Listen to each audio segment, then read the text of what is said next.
The Executive Council is one of the lesser-known elected bodies in the state of New Hampshire, but it incubated both major party candidates for governor last year, and it may yet produce another aspirant for the corner office. Executive Councilor Andrew Volinsky joins us today. Councilor Volinsky, thanks for being with us. Good morning, Adam. Thanks for having me. First of all, let's just dispense with the 28-seat stuff right away. You've said that you're going to spend the summer considering this possible run for governor. Where does that process stand right now? Well, I'm flattered that people have asked me to consider running for governor. I'm listening to people widely around the state over the course of the summer, and we'll see what comes of it. Right now, I'm actually having a good time being an executive counselor. I think I'm making a difference, and my focus is there. And you're right, it's probably the most powerful body that no one knows about.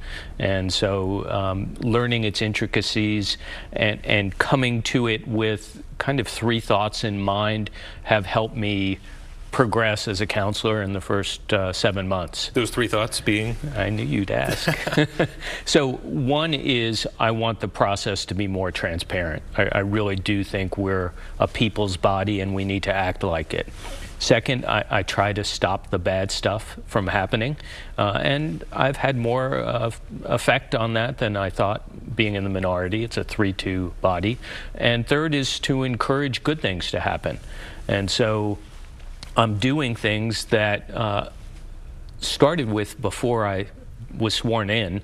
I interviewed 15 department heads and agency heads, multi-hour interviews to get to know them and understand what they do in their jobs, and that's now paying back benefits as I try to act as an executive counselor. Democrats of a certain age know you from your activism and the Claremont lawsuits in the 1990s, but you sort of reintroduced yourself to another generation at the beginning of your term with a kind of cross-examination of the nominee for the Department of Education, Frank Edelblut. Let's take a look at that moment that really seemed to galvanize some progressives who feel like too often Democrats can sometimes back down. This is a situation in which Executive Counselor David Wheeler is asking Councilor Volinsky to essentially stop questioning Mr. Edelblut. Back to Mr. Edelblut. You know I'm the new guy here, so I'm not trying to be confrontational. Are you asking me to defer? Yes. I decline to defer.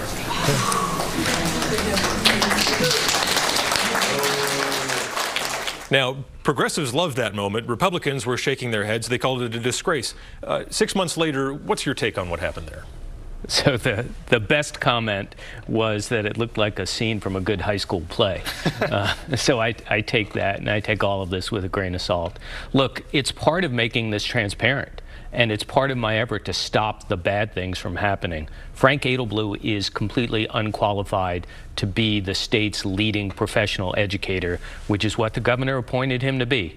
And I was making clear in this first confirmation hearing that I took part in what his lack of qualifications really meant. And I think the council was uncomfortable with that and had not seen that before. Councilors before I started were more accustomed to meeting with the nominees in private, asking a couple of basic questions at a hearing, and then voting. And with my interest in transparency, I'm trying to put things front and center, good, bad, or indifferent. You can like what I do or don't like what I do, but you need to understand why I'm taking the actions that I'm taking, and this was part of it. Do you think the Democratic Party needs more of this to sort of take a stand, unapologetic progressivism? I don't think it's really a matter of progressivism. I think as a leader, you need to believe in certain things, whether you're progressive or middle of the road or conservative. You need to believe in things, and you need to clearly state what it is you believe in. And if people coalesce behind you because you have those beliefs and you've worked to make those beliefs a reality, that's fine. If they don't, they don't. I really don't believe in message crafting so that you fit the message to the population whether you believe it or not. And I think that's a mistake for Democrats and Republicans and undeclared candidates.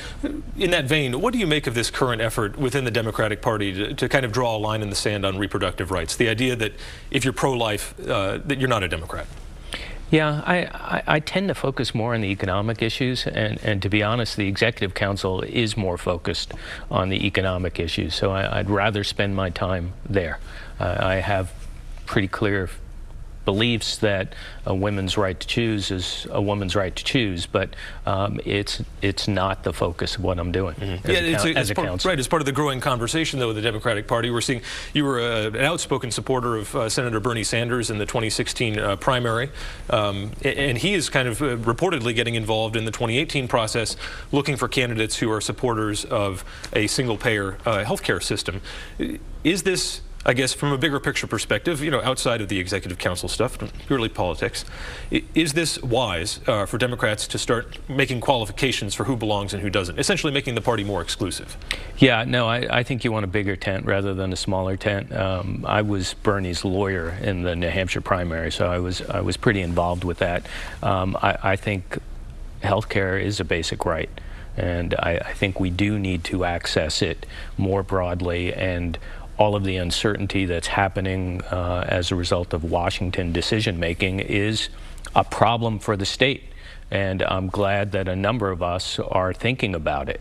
One point on that, if I might, the portion of the population that buys their insurance on the exchange that doesn't get federal subsidies, they tend to be an older group that are well-heeled. There's some talk of reducing the age for Medicare eligibility from 65 to 55. If we did that, we would take care of most of the problem with those folks, and they'd be eligible for reasonably priced health insurance, and we should be thinking about that. Back to the Executive Council, you've started a new tradition in which you ask a certain question of the department heads. They kind of know it's coming now, but this is a bit of a curveball for them at the beginning. What is this question that you like to ask about wages and contracts? Yeah, so the state is a big buyer of services. I think it was $1.2 billion last year. And what I do is I ask the agency heads as they come in and propose a contract, I ask what the vendor pays their lowest paid employee. And I've done that every council meeting since I started, and people are becoming accustomed to it. And what I'm looking for is $15 an hour or better, because I don't think the state should support vendors who pay starvation wages. And so this is part of encouraging good things to happen. So it turns out most of the state's vendors pay $12 to $18. Most of them are doing all right. But there are some outliers that pay $9 and $10. And we should, A, know that, and B, consider legislation in the next session so that our vendors are pegged to this $15 an hour wage. So the agency heads are starting to work with me on it. Some of the vendors refuse to provide the answer. And so I note that. I write a council report after each council meeting that people can either access on the state's website, or they can send me an email at andrewvolinsky@gmail, and I'll put them on the list. But I write about the $15 an hour question and the answers I get to it. During the legislative session, you waded into the so-called Keno Garden debate, saying that funding model was going to be unconstitutional. Supporters of the bill argued, as flawed as it was, better to get the foot in the door and get something rather than nothing. What's your argument for why kids who might be in preschool right now are better off not having had this bill passed than the current reality? Because kids are parts of families, and families participate in our economy. And Keno is the worst form of gambling, public gambling that we have. You sit in a bar, you bet on some random numbers every couple of minutes while you're drinking. And the people who go to those bars are usually people from that local community. So they're, in essence, contributing more than they should, and often money they don't have. So look, let's put it in context.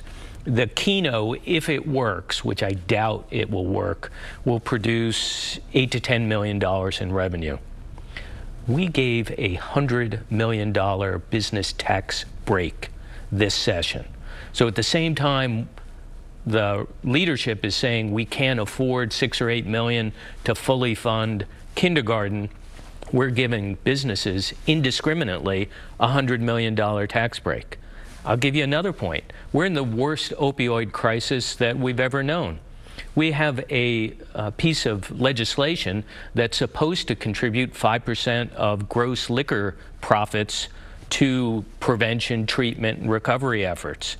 We've never made the 5%. If we're lucky, we'll put in 10 million instead of the 20 million that's due.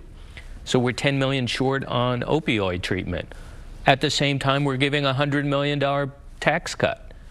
We can do those things. We just have to be smart about how we allocate our existing resources. And as we wrap things up here, you've had such an outsized influence on the way education funding works in New Hampshire.